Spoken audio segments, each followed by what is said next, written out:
My name is Abina Owusu from Kumasi, Ghana. In our coven, ስሜ አቢና ኡዛ እባላለሁ። የመጣሁት ከጋና ነው። በጥንቆላው ዓለም ውስጥ አንድ የሚሰጠን የስም ዝርዝር አለ። እነዚህ የስም ዝርዝሮች ውስጥ በፍጹም ማጣት የማንችላቸው ሰዎች ዝርዝር ነው። እነዚህን ሰዎች ስለፈራናቸው ወይም ደግሞ ፓስተሮች፣ ነብዮች ስለሆኑ አልነበረም። ይልቁንስ እነሱንም ሆነ ቤታቸው ውስጥ መግባት እጅግ በጣም አዳጋች ያደረገ አንድ ምክንያት አለ። ከበላይ መናፍስቶች የተሰጠን አንድ ማስጠንቀቂያ አለ። እነዚህ ዝርዝር ውስጥ ያሉትን ሰዎች ለመንካት ከሞከርን ሙሉ በሙሉ አቅምና ኃይላችንን እንደምናጣ ተነግሮናል። ተመልሰንም እንደማንቋቋም አስጠንቅቀውናል። በእርግጥ ይህንን ሲነግሩን እስከ ሞክረው ድረስ ማመን አልፈለኩም ነበር። ወጣትና ሁሉን እችላለሁ የምል ሰው ነኝ። በችሎታዬ እጅግ በጣም እተማመናለሁ። ታዲያ በአንድ ወቅት ይሄ የተሰጠኝ ስም ዝርዝር ውስጥ አንዱን መርጬ ላጠቃ ወሰንኩኝ። ምናልባትም ሊሳካልኝ ይችላል ብዬ አስቤ ነበር። ሌሎች የወደቁበትን ነገር እኔ አሳካዋለሁ ብዬ ሙሉ በሙሉ እምነት ነበረኝ። ታዲያ ልክ በዚህ ስፍራ ደርሼ አንድ የማቀውን የጥንቆላ መተት ሥራ መድገም ከጀመርኩ በኋላ ከዚህ በፊት ተለማምጀው የማላቀው አንድ አስደንጋጭ አስገራሚ ነገር አጋጠመኝ። በእነዚህ ሰዎች ቤት ላይ አንድ አደገኛ የሆነ መሰናክል ነበር። ይህን መሰናክል መጠጋት እንኳን አይቻልም ነበር። እጅግ በጣም ትልቅ ነው፣ ያምራል፣ ንጹህ ነው፣ ደግሞ ይነድ ነበር። በቃ ሙሉ በሙሉ መንፈስ ዓለም ውስጥ የነበረኝን ነገር በሙሉ መታው። ድግምቱ በፍጹም ሊሰራ አልቻለም ነበር። ከዚህ የመልስ ምት በኋላ ለ3 ቀናት ያክል መንቀሳቀስ አልቻልኩም ነበር። በቃ ሰውነቴ ሞቶ ነበር ማለት እችላለሁ። ታዲያ እስከ 6 ወር ያክል ምንም አይነት ድግምት፣ መተትና የጥንቆላ የጨለማ አሰራር እንኳን መስራት አልቻልኩም። ዛሬ በዛ ቤት ውስጥ ያጋጠመኝን ነገር ለምን እንደዚህ እንደሆነ ሙሉ በሙሉ አጋለጬ እናገራለሁ። ደግሞም የርኩስ መናፍስት ለምን እንደነዚህ አይነት ቤቶች ውስጥ መግባት እንደማይችሉ እነግራችኋለሁ። በመጀመሪያ ስለኔ ጥቂት ልንገራችሁ። ወደዚህ ወደ ጨለማው ዓለምና ወደ ጥንቆላ አሰራር የገባሁት ገና የ16 ዓመት ልጅ እያለው ነው።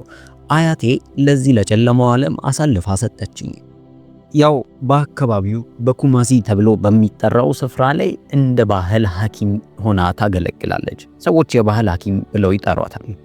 ግን ከምትሰራቸው የባህል መድኃኒቶች በስተጀርባ ብዙ ሰዎች የማያውቁትና የማይረዱት ጥልቅ የሆነ የጨለማ አሰራር ነበር። ከሷ ጋር ለ4 ትውልድ ያክል አብሮ የነበረ የአጋንንት አሰራር ነበር። ታዲያ ልክ 16 ዓመት ሲሞላኝ ተራው የኔ እንደሆነና ኃይል መቀበል እንዳለብኝ አስረዳችኝ። ታዲያ አንድ ጋና ውስጥ የሚገኝ የጫካ ስፍራ ውስጥም እኔ ለሰይጣን የምሰጥበት ቀጠሮ ተያዘ። ወደዛ ስፍራ ከሄድም በኋላ ለሥርዓቱ ተብሎ የእጄን መዳፍ ቆረጡት። ከመዳፌ የወጣውንም ደም በባህላዊ ነገሮች ቀመሙት። ከዚህ በኋላ ከመናፍስት ዓለም ጋር ቃል ኪዳን እንድገባ አደረጉኝ። ከዛች ቅጽበት በኋላ በመንፈሳዊ አይኖቼ ማለትም የጨለማውን ዓለም የማገለግልበት መንፈሳዊነቴ ተከፈተ። ከራሴ ሰውነት እየወጣሁኝ የተለያዩ ስራዎችን መስራት እችል ነበር። የሚገርመው ከ16 ዓመቴ ጀምሮ ለተከታታይ 3 ዓመታት የሚያክለውን እጅግ በጣም ደፋር የነበርኩና ምንም አይነት ፍርሃት በውስጤ አልነበረም። የተለያዩ ቤተክርስቲያኖችን አጠቃለሁ፣ ብዙ ትዳሮችን አፈርሳለሁ፣ የተለያዩ ህመምና በሽታዎችን በሰዎች ላይ እጭናለሁ። ደግሞም የተለያዩ አላማኞች ላይ እርግማንን እለቃለሁ። በቃ እነዚህም በምሰራበት ወቅት ማንም እንደማይነካኝ ነበር የማስበው። ታዲያ ልክ 3ቱ ዓመታቶች አልቀው 4ኛ ዓመት ላይ ስገባ አንዳንድ መስመሮች እንዳሉና አንዳንድ የማንደፍራቸው የማንነካቸው ነገሮች እንዳሉ ተገነዘብኩ። አያችሁ፣ መንፈሳዊ ዓለም ላይ አንዳንድ ቤቶች ዘልቀን መግባት አንችልም። በፍጹም የነሱ የሆነውን ነገር መንካትም ሆነ ምንም አይነት ጥቃት መላክ አይቻልም። እነዚህ ቤቶች እንደምትገምቱት የፓስተሮች ቤት አይደሉም። አንዳንድ ቤቶች ውስጥ የሚኖሩት ማንም ብዙ የማያውቃቸው ሰዎች ናቸው። አንዳንድ ቤተሰብ የገበሬ ቤተሰብ፣ ባለሱቅ የሆኑ ያው በዚህ ዓለም ላይ ተራ ተብለው ሊጠሩ የሚችሉ አይነት ሰዎች ቤት ነው። ዓለም ተራ ተበላቸው እንጂ እነዚህ ሰዎች አንድ የሚያደርጉት እጅግ በጣም አደገኛና እነሱን ከኛ ያለያየ ነገር ነበር። የትኛውም አጋንንት፣ የትኛውም ጠንቋይ እኔ ነኝ ያለ መናፍስት እነዚህ ሰዎች ቤት ውስጥ ዘልቆ መግባት በፍጹም አይችልም። በመጀመሪያ ስለነዚህ ሰዎች ቤት የሰማሁት በነበረን ስብሰባ ላይ ነው። አንድ በጨለማው ዓለም ውስጥ የምትታወቅ ጠንቋይ አለች። እሷ ስለ ስራዋ የነገረችን አንድ ስለወደቀችው ስራ ትነግረን ነበረ። እንዲህም አለች፣ በሌጋስ ውስጥ የሚገኝ አንድ ቤት አለ። በየቀኑ ለ3 ሳምንታት ያክል ወደዛ ቤት ውስጥ ለመግባት ሞክር ነበር። ነገር ግን እነዚህ ሰዎች ቤት ለመግባት በሞከርኩ ቁጥር የሆነ እሳት ያወጣኛል። በቃ ይህንን ስራ መስራት አልቻልኩም። ከዛም በኋላ ያ ቤት በዚህ መዝገብ ላይ ዝርዝር ውስጥ እንዳለ ተነገራት። እንዲህም ተባለ፣ እነዚህ ሰዎች ያ ጥበቃ አላቸው፣ እኛ ልንነካቸው አንችልም። ስለዚህ ይህንን ተልእኮ እናቋርጠው አሏት። ውስጤ ትልቅ ጥያቄ ተፈጠረ። ያ የሚጠብቃቸው ነገር ምን አይነት ነገር ቢሆን ነው ከኛ የበለጠ ኃይል ያለው ብዬ አሰብኩ። የኛ አለቃ የነበረችውም ተመለከተችኝና እንዲህ አለችኝ፣ አንቺ ይህንን ለመረዳት ገና ልጅ ነሽ አለች። ዝግጁ ስትሆኚ ሁሉም ነገር ይገለጥልሻል። ነገር ግን በምንም አይነት ሁኔታ ጥበቃ ያለበት ቤት ውስጥ በፍጹም ጥቃት ለመላክ እንዳታስቢ አለች። ይህንንም ካደረኩኝ ብዙ ቅጣት እንደሚኖረውና ተመልሼ እንደ ድሮ መሆን እንደማልችል ነገረችኝ። በእርግጥ በጊዜው እሷም መስማት ነበረብኝ። ነገር ግን ወጣት አይደለው። ነገሩን ለማወቅ የባሰ ውስጥ የፈለገ የተሰጠኝ የጨለማው ኃይል እያደገ ይመስለኝ ስለነበረም ይህንን ለመፈተን ፈለኩ። ታዲያ አንድ ምሽት የዝርዝር የነበረበትን አወጣሁና መመልከት ጀመርኩኝ። ነገሩን የማደርገው በድብቅና ለብቻዬ ነበር። የነበርኩበት ከተማ ኩማሲ ውስጥ 23 ቤቶች በዚህ ዝርዝር ውስጥ ነበሩ። የማይነኩ የሚል ስም ተሰጥቷቸዋል። ታዲያ እኔም ከነዚህ 23 ቤቶች ውስጥ የሚቀርበኝን ቤት መረጥኩኝ። ስፍራው እኔ ከምኖርበት ቅርብ ስለሆነ እነዚህን ሰዎች ማንነት አውቅ ነበር። ሰዎቹ እንደ ማንኛውም አይነት ቤተሰቦች ብቻ ናቸው። ምንም አይነት የተለየ ግንኙነት አልነበራቸውም። የአራት ሰዎች ቤተሰብ ነው። ባል፣ ሚስትና 2 ሴት ልጆች ይኖራሉ። ባልየው ወይም አባትየው በሙያው ሹፌር ሲሆን እናትየው ደግሞ የፀጉር አስተካካይ ነች። ምንም የተለየ ነገር በፍጹም አልነበራቸውም። እንዲሁም ይህንን ስመለከት ምናልባትም መሪዎቻችን የበለጠ ጥንቁቅ ለመሆን ሲሞክሩ ወይም ነገሮችን ሲያካብዱ ነበር የመሰለኝ። አንድ ነገርም አሰብኩ። ምናልባት ከኔ በላይ የሆኑት ይህ ነገር ሳይሳካላቸው ቀርቶ እኔ ደግሞ ከተሳካልኝ በሌሎች ዘንድ ትልቅ የሆነ አክብሮት ይገጥመኛል ብዬ አሰብኩ። ምናልባትም ደግሞ በጨለማው ዓለም የተሻለ ደረጃ ይሰጠኛል ብዬ አሰብኩ። ታዲያ አንድ ሐሙስ ምሽት ዝግጅቴን በሙሉ አጠናቅቄ ወደ ሥራ ለዘገባ ተዘጋጀው። በጨለማው ዓለም ውስጥ ሆኜ ለ2 ቀናት ያክል ጾምኩ። የተለያዩ መስዋዕቶችን አቀረብኩኝ። ይህን የማደርገው የበለጠ ኃይልን ለማግኘት ነው። ማግኘት የምችላቸውን ኃይለኛና ጠንካራ የሚባሉ መናፍስቶችን በሙሉ ሰበሰብኩኝ። ልክ ከሌሊቱ 7 ሰዓት ሲሆን ከሰውነቴ ወጥቼ ወደ እነዚህ ሰዎች ቤት ሄድኩ። አሁን ያለሁት በመንፈስ ዓለም ውስጥ ነው። በኋላም ቤታቸው ደረስኩኝ። ከወትሮ ለየት ያለ ግፊት አለ። በእርግጥ ይህ ለኔ አዲስ አይደለም። አብዛኛው ክርስቲያኖችን ለማጥቃት ስንሞክር አብዛኛው ክርስቲያኖች የተወሰነ ደረጃ ያለው ግፊት በቤታቸው ውስጥ ልንገባ ስንሞክር እና ያጋጥመናል። አንዱ ክርስቲያን ከሌላው ክርስቲያን ይለያያል። በፍጹም ሁሉም አንድ አይደለም። ከእግዚአብሔር ጋር በየቀኑ ህብረት የሚያደርግ የሚጾም የሚጸልይና ምንም አይነት ህብረት የማያደርግ ወይም ደግሞ ከስንት አንድ የሚጸልይ ክርስቲያን አንድ አይደለም። በመንፈሳዊ ዓለም ውስጥ እጅግ በጣም ብዙ ልዩነቶች አሉ። ነገር ግን አሁን ያልኳችሁ ቤት ሲሄድ ከእስከዛሬው ግፊት በሙሉ ጠንከር ያለ ነበር። እንደምንም ይህን ግፊት ተቋቁሜ ወደፊት ቤት ውስጥ ለመግባት ሞከርኩኝ። ያለኝን ኃይል በሙሉ መጠቀም ጀመርኩ። ከዚህ በኋላ ቀና ብዬ ሳይ አንድ አዲስ ነገር ተመለከትኩ። ከቤቱ በላይ በኩል አንድ ደማቅ ከዚህ በፊት አይቼው የማላቀው ልዩ የሆነ ደመና አለ።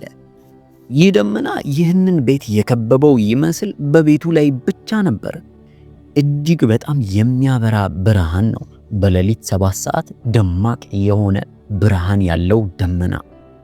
ይህ ብርሃን ግን ብርሃን ብቻ ሳይሆን የሆነ መለኮት አብሮት እንደነበር ያስታውቃል። በዛ ደመና ውስጥ የሆነ አካል እንዳለ እርግጠኛ ነኝ።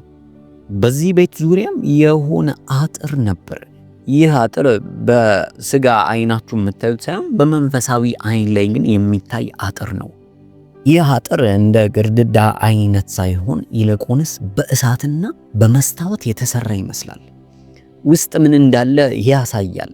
ነገር ግን ማንም ሰው ዘልቆ መግባት አይችልም። ይህ አጥር ይነዳል፣ ኃይለኛ እሳት አለው። እሳቱ ግን ቤቱንም ሆነ አጥሩን አያቃጥለውም ነበር። ይህንን እያየው በመደመም ለመንካት እጆቼን ዘረጋው። ምናልባትም ስነካው ይጠፋል ወይም ደግሞ ሰብሬ መግባት እችላለሁ ብዬ አስቤ ነበር። ይህን ማስበው ቅድም እንዳልኳችሁ በኃይሌ እጅግ በጣም እተማመን ነበር። ልክ መንፈሳዊ እጆቼ ያንን አጥር እንደነካ መላ ሰውነቴ ውስጥ ልክ ህመም የፈነዳ ያክል ተሰማኝ። በቃ መንፈሴ ከውስጥ ወደ ውጪ የተቀደደ ያክል ተሰማኝ። ወዲያውኑ እጆቼን ስቤ ከዛ ስፍራ ለመውጣት ስሞክር ያ መስታወት ወይም ያ አጥር ጥብቅ አርጎ ይዞኛል። መንቀሳቀስ እንኳን አልቻልኩም። ልክ እንደ ወጥመድ ነው። አይጥ ወጥመድ ውስጥ ከገባች በኋላ ያ ወጥመድ ከያዛት በኋላ መንቀሳቀስ እንደማትችለው ሁሉ እኔም ልክ እንደዛው መንቀሳቀስ አልቻልኩም። ያንን አጥር አልፎም ሆነ ከዛ አጥር ውጪ መሄድ አልቻልኩም። አላውቅም ለምን ያክል ሰዓት በዛ ስፍራ ውስጥ እንደቆየው ባላቅም እጅግ በጣም ብዙ ሰዓታትን በዛ ስፍራ አሳለፍኩኝ። እየተቃጠልኩ እየነደድኩ ማምለጫ አጥቼ። በመንፈሳዊ ዓለም ሰዓት የተለየ አይነት አቆጣጠር አለው። በስተመጨረሻ ምን ያህል እንደቆየው ባላቅም ከብዙ ስቃይ በኋላ በድንገት ልክ እንደተወረወረ ሰው ወደ ሰውነቴ ተመለስኩኝ። ስነቃም ራሴን በክፍሌ መሬት ላይ ነበር ያገኘሁት። ከአፍንጫዬ ከአይኔና ከአፌ ውስጥ ደም ለጉድ ይጎርፋል። ሰውነቴን መቆጣጠር እስከሚያቅተኝ ድረስ እንቀጠቀጥ ነበረ። ማውራትም ሆነ መንቀሳቀስ አልቻልኩም። እስከ ንጋትም ድረስ በዛው በመሬት ላይ ያለው ደም እየፈሰሰኝ እየተንቀጠቀጥኩኝ ቆየው። በጠዋትም አያቴ አገኘችኝ። ወዲያውኑ ምን አድርጌ እንደሆነና የማይደፈረውን እንደደፈርኩኝ ተረዳች። እጅግ በጣም በኃይለኛ ቁጣና ንዴት ትናገረኝና ታየኝ ነበር። እንዲህም አለችኝ፣ በጥበቃ ስር የነበረን ቤት ለመንካት ሞከርሽ አይደል? እኔም በደከመው አንደበት ጭንቅላቴን እያንቀሳቀስኩኝ አዎንታዬን አሳየኋት። እሷም እየተቆጣችና እየጮኸች አስጠንቅቀንሽ ነበር፣ አሁን መክፈል ያለብሽን ዋጋ ትከፍያለሽ። እንዲህ ካለችኝ በኋላ ለ3 ቀናት ያክል ራሴን አላውቅም ነበር። ታዲያ ከ3 የጭንቅ ቀናት በኋላ በስተመጨረሻም ራሴን መሆን ጀመርኩ። ሙሉ በሙሉ ነቃው ባይባልም ነገር ግን የተወሰነ ነቅቼ ነበር። ከበፊቱ እሻላለሁ። ታዲያ ልክ እንደ ድሮ ከሰውነቴ ውስጥ በመንፈስ ዓለም ወጥቼ የተለያዩ ድግምቶችን ለመስራት በፈለኩኝ ጊዜና ያንን በሞከርኩ ጊዜ አቃተኝ፣ አልቻልኩም። ኃይሌ በሙሉ ሄዷል። ኃይሌ ተዳክሟል ሳይሆን ኃይሌ ሄዷል፣ የለም። ታዲያ ኃይሌን ለመመለስ 6 ወራት ያክል ፈጀብኝ። በእነዚህ 6 ወራት ውስጥ የነበረኝን ኃይል ለመመለስ የተለያዩ መስዋዕትነቶችን ተጠቅሜያለሁ። ኃይሌ ቢመለስም እንኳን በፊት የነበረኝ ጥንካሬ አልነበረኝም። ብርታቴ በሙሉ ሄዷል። ጥቂት ካገገምኩኝም በኋላ በዛ ቤት ውስጥ የነበረውን መለኮት ወይም በዛ ቤት ውስጥ የነበረውን ኃይል ለማወቅ የበለጠ ጓጓሁ። እንደዛ አይነት ኃይል ጥበቃና ያንን አጥር ሊፈጥር የቻለው አካል ምን እንደሆነ ማወቅ ፈለኩ። በስተመጨረሻም ጉጉቴን ተመልክታ አያቴ ሚስጥሩን ልትነግረኝ ወሰነች። ታዲያ እነዛ ሰዎች በየሳምንቱ የተሰበሰቡ ቅዱስ ቁርባን ወይም ደግሞ የጌታን ራት ይወስዱ ነበር። ቤተክርስቲያን ውስጥ ሳይሆን በቤታቸው ነበር የሚወስዱት። በእርግጥ ነገሩ ቀላል ይመስል ነበር። ዳቦን ይከፋፈላሉ፣ የሚጠጣ ያዘጋጃሉ። ከዛ በኋላ የጌታ የኢየሱስ ክርስቶስን መሞትና ከሙታን መነሳትን ያበስራሉ። ይህን በሚያደርጉ ወቅት ልክ እንደ ማንኛውም አይነት አምልኮ አልነበረም የሚያደርጉት። ይልቁንስ የነበራቸውን ኪዳን እያደሱ ነበር። የፈሰሰላቸው የኢየሱስ ክርስቶስ ደም በዛ ቤት ላይ ማንጸባረቅ ይጀምራል። የትኛውም አይነት የጨለማ የመናፍስት አሰራር በኢየሱስ ክርስቶስ ደም ፊት መቆም አይችልም፣ መቋቋምም በፍጹም አይችልም። በጣም ተገረምኩኝ። የጌታ ራት ያ ነበር፣ ያ ሚስጥር ነበር። ይገርማል። ረጃጅም ጸሎቶች ወይም በራቸውን ቅባት በመቀባት ወይም ለብዙ ቀናቶች በመጾም አልነበረም ያንን አጥር የገነቡት። ይልቁንስ ቀላል በሆነና ሁሉም አማኝ ሊያደርገው በሚችል በአንድ ቀላል በሚመስል ነገር ነበር ያን የመሰለ አጥር መገንባት የቻሉት። የሚያደርጉት ነገር ቀላል ቢመስልም በመንፈሳዊው ዓለም ግን እጅግ በጣም ጠንካራና ማንም ዘልቆ መግባት የማይችለው ነው። ነገሩን ጠለቅ ብዬ መመርመር ፈለኩኝ። ሌሎች ከኔ በላይ በጨለማው አሰራር ውስጥ የነበሩ ሰዎችን እንዴት በእነዚህ ሰው ቤት ውስጥ መግባት እንዳቃታቸውና እንዴት እንደወደቁ መጠየቅ ጀመርኩ። እያንዳንዱ ሰዎች መደበኛ የሆነ የጌታን ራት የሚወስዱበት ጊዜ ነበራቸው። አንዳንዶች በየሳምንቱ ይወስዳሉ፣ ሌሎች ደግሞ በየወሩ ይወስዳሉ። ነገር ግን የሚወስዱትን ያለማቋረጥ ይወስዱ ነበር። የሚወስዱት የነበረውም በእምነት በመረዳትና በእውቀት ነበር። ታዲያ እነዚህ ቤቶች ላይ ምልክት አለ። በመንፈሳዊ ዓለም ማንም ሊዘልቀው የማይችለው ምልክት አለ። የትኛውም የጨለማ ኃይል ሊቋቋመው የማይችለው ሽፋን ነበራቸው። በአንደኛ ቆሮንቶስ ምዕራፍ 11 ቁጥር 26 ላይ እንዲህ ተብሎ ተጽፎልናል። ይህን እንጀራ በበላችሁ ጊዜ ሁሉ ይህንንም ጽዋ በጠጣችሁ ጊዜ ሁሉ ጌታ እስኪመጣ ድረስ ሞቱን ትናገራላችሁና ይለናል። አያችሁ፣ ልክ የጌታን ራት በምትወስዱበት ጊዜ የሆነ ታሪክ ነገርን እያስታወሳችሁ አይደለም። ይልቁንስ በመንፈሳዊ ዓለም ላይ ትልቅ አዋጅን እያወጃችሁ ነው። የኢየሱስ ክርስቶስ ደም እንደፈሰሰላችሁ በምልክት እያሳያችሁ ነው። ያ የፈሰሰላችሁ ደም ዘንድሮም አሁንም ያወራላችኋል። የእግዚአብሔር ቃል ወደ ዕብራውያን ሰዎች ምዕራፍ 12 ቁጥር 24 ላይ እንዲህ ሲል ይናገራል። የአዲስም ኪዳን መካከለኛ ወደሚሆነው ወደ ኢየሱስ ከአቤልም ደም ይልቅ የሚሻለውን ወደሚናገር ወደ መርጨት ደም ደርሳችኋል። አያችሁ፣ የአቤል ደም ለበቀል ነበር የጮኸው። የኢየሱስ ክርስቶስ ደም ግን ከእስራት፣ ከጨለማው አሰራር፣ ከተለያዩ ሕመምና ደዌዎች ሊጠብቀን ሊከላከለን ነው። ከምንም በላይ ከሁሉም አይነት የጨለማ የዓለም አሰራር በሙሉ ነፃ ሊያወጣን የፈሰሰልን ደም ነው።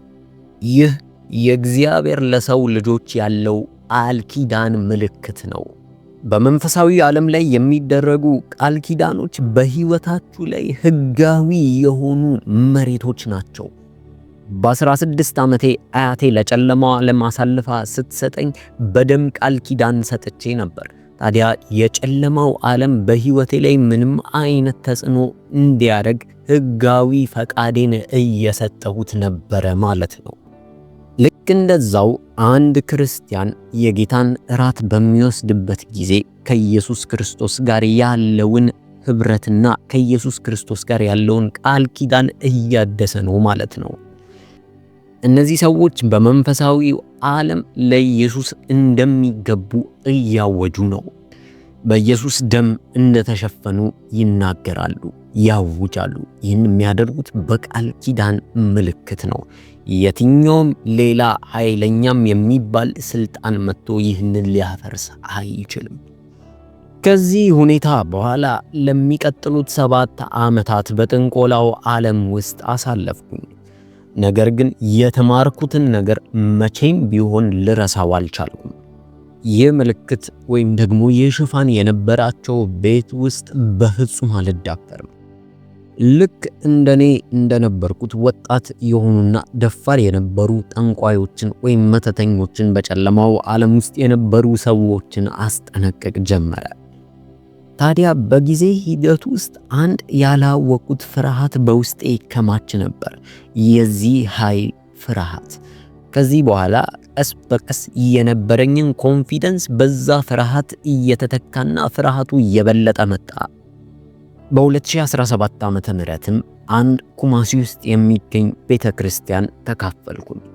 በዛ ቤተክርስቲያን ውስጥ የነበረው መጋቢ ስለ ጌታ እራት ያብራራ ነበር። ብዙ ክርስቲያኖች የጌታ እራትን የሚወስዱት በወር አንዴ ነው። ያ በቂ ነው ብለው ያስባሉ። አንድ ነገር ልትረዱ ይገባል። የጌታ እራት ማለት በወር አንዴ የምትወስዱት የቤተ ክርስቲያን ባህል አይደለም፣ ወይም ደግሞ ቤተ ክርስቲያን መፈጸም ያለባት የአምልኮ ስርዓት አይደለም። ይልቁንስ የጌታ እራት ማለት ቃል ኪዳን የምናድስበት አምልኮ ነው። በቤታችሁ ውስጥ ከቤተሰብ ጋር በቤተ ክርስቲያን ውስጥ ከፈለጋችሁ በየቀኑ ልትወስዱት የምትችሉት አይነት አምልኮ ነው። ይህንን በምታደርጉበት ወቅት ባላችሁበት ስፍራ የእግዚአብሔርን ጥበቃ በኢየሱስ ክርስቶስ ደም መሸፈናችሁን እያወጃችሁ ነው። በመንፈሳዊ ዓለም ትልቅ የሆነ ቋንቋ ነው። ይህንን እያለ በሚያብራራበት ወቅት ውስጤ አንድ ነገር ሲሰበር ተሰማኝ። ለብዙ ዓመታት ነፃ ሊያወጣኝ የሚችለውን ኃይለኛ አካል ስፈራው ኖሬያለሁ። ልክ የመጋቢ አውርቶ ከጨረሰ በኋላ ወደ መሰዊያው ሄድኩኝና ሁሉንም ነገር አፍረጥርጬ ተናዘዝኩኝ። ወዲያውኑ ይሰብክ የነበረው ፓስተርም እጁን ጭኖ ጸለየልኝ። እስከ ዛሬ ድረስ በሕይወት ዘመኔ ቃል የገባሁትን ቃል ኪዳኖች በሙሉ ሰባበረው። ኢየሱስ ክርስቶስ በዛኑ ቦታ ላይ ነፃ አወጣኝ። በዛች ቀን ለ11 ዓመት ሙሉ ካገለገልኩት ከአጋንንትና ከጨለማ ሥራ ከዛ ሰንሰለት ነፃ ወጣሁ። በአንድ ወቅት ፈራው የነበረው ደም አሁን ላይ አዳነኝ። ዛሬ ይህን ምስክርነት የምሰጣችሁ በቤታችሁ ውስጥ ይህንን አጥር መገንባት እንድትችሉ በመንፈሳዊው ዓለም ጠንካራ የማይሰነጠቅ አጥር እንድትገነቡ ልነግራችሁ ስለፈለኩ ነው።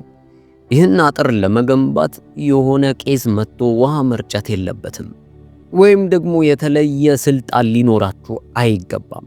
ይልቁንስ በአንደኛ ቆሮንቶስ ምዕራፍ 11 ቁጥር 23 ላይ እንዲህ ይላል፣ ለእናንተ ደግሞ አሳልፌ የሰጠሁትን እኔ ከጌታ ተቀብያለሁና ጌታ ኢየሱስ አልፎ በተሰጠበት በዚያች ሌሊት እንጀራን አንስቶ አመሰገነ፣ ቆርሶም እንካችሁ ብሉ፣ ይህ ስለ እናንተ የሚሆን ሥጋዬ ነው፣ ይህን ለመታሰቢያዬ አድርጉት አለ። እንደዚሁም ከእራት በኋላ ጽዋውን ደግሞ አንስቶ ይህ ጽዋ በደሜ የሚሆን አዲስ ኪዳን ነው፣ በጠጣችሁት ጊዜ ሁሉ ይህን ለመታሰቢያዬ አድርጉት አለ። ይህን እንጀራ በበላችሁ ጊዜ ሁሉ ይህንንም ጽዋ በጠጣችሁ ጊዜ ሁሉ ጌታ እስኪመጣ ድረስ ሞቱን ትናገራላችሁና ይላል።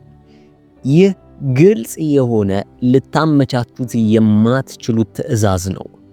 ቤት ውስጥ እንደ እንጀራ ወይም የሚጠጣ አይነት ነገር አዘጋጅታችሁ ከቤተሰባችሁ ጋር ተሰባሰቡ። ብቻችሁንም ማድረግ የምትችሉት ከሆነ ማለትም ቤተሰብ ከሌላችሁ ብቻችሁን ልታደርጉት ትችላላችሁ። ነገር ግን ስታደርጉት በእውቀት በእምነት ልታደርጉት ይገባል። ይህንን የጌታ እራት ከመውሰዳችሁ በፊት አስቀድማችሁ ጸልዩ። ቃሉንም በተወሰነ ለማንበብ ሞክሩ። ስለናንተ የፈሰሰው የአዲስ ኪዳን ደሙ እንደሆነ አውጁ። እናንተ ቤተሰቦቻችሁ፣ እናንተ ያላችሁ ነገሮች በሙሉ ለጌታ እንደሆነ ተናገሩ፣ አውጁ። ከዚህ በኋላ በእጃችሁ ያለውን ህብስት፣ እንጀራ፣ ዳቦ ቁረሱት። ከዚህም በኋላ ይህ ጌታ ኢየሱስ ክርስቶስ ስለኔ ሲል የሰጠው ሥጋ ነው፣ ከቤተሰባችሁም ጋር አብራችሁ ብሉ። ያዘጋጃችሁትንም የሚጠጣውን ጽዋ ያዙት። ይህ ጌታ ኢየሱስ ክርስቶስ ስለኔ ሲል ያፈሰሰው ደሙ ነው፣ የአዲስ ኪዳን ቃል ኪዳኑ ነው። ይህን ካላችሁ በኋላ ከቤተሰባችሁ ጋር አብራችሁ ጠጡት። ይህን በየሳምንቱ ከቤተሰቦቻችሁ ጋር ለማድረግ ሞክሩ። ልጆቻችሁ ይህ ትርጉሙ ካልገባቸው እስኪያውቁት ድረስ አስረዷቸው። ከዚህ በኋላ በእውነት ነው የምነግራችሁ እንዴት መንፈሳዊ አካባቢው እንደሚቀየር ምስክር መሆን ትችላላችሁ። ይህንን ያለማቋረጥ ማድረግ ከጀመራችሁ በኋላ ነገሮች በሙሉ ሲገለባበጡ ታያላችሁ። ይህን እያደረጋችሁ በፍጹም አጋንንት ቤታችሁ ሊደርስ አይችልም። የትኛውም የጨለማ አሰራር ሊገባበት የማይችል አጥር እየሰራችሁ ነው። ቤታችሁ እናንተና ቤተሰቦቻችሁ ለኢየሱስ እየተገባ እንደሆነ በመንፈሳዊ ዓለም የምታሳዩበት ምልክት ነው። ይህንን ማድረግ ስትጀምሩ በእርግጠኝነት በአንድ ጊዜ ቤታችሁን ሲያመሰቃቀል የነበረው፣ ቋንቋ ሲያደበላልቅ የነበረው የጨለማው አሰራር በሙሉ መገዛት ይጀምራል። ወደ ቤታችሁ የመግቢያ ዕዳዳ ያጣል። ይህንን የአምልኮ ሥርዓት ከቤተሰቦቻችሁ ጋር ሞክራችሁ በጥቂት ቀን ውስጥ የምታገኙትን ለውጥ ትመለከታላችሁ። ሁሉም ነገር መጽሐፍ ቅዱሳዊ ነው። ጠቢብ ሰው ምክርን ይሰማል። ጠቢብ ሰው ቤቱን በዓለት ላይ ይሰራል።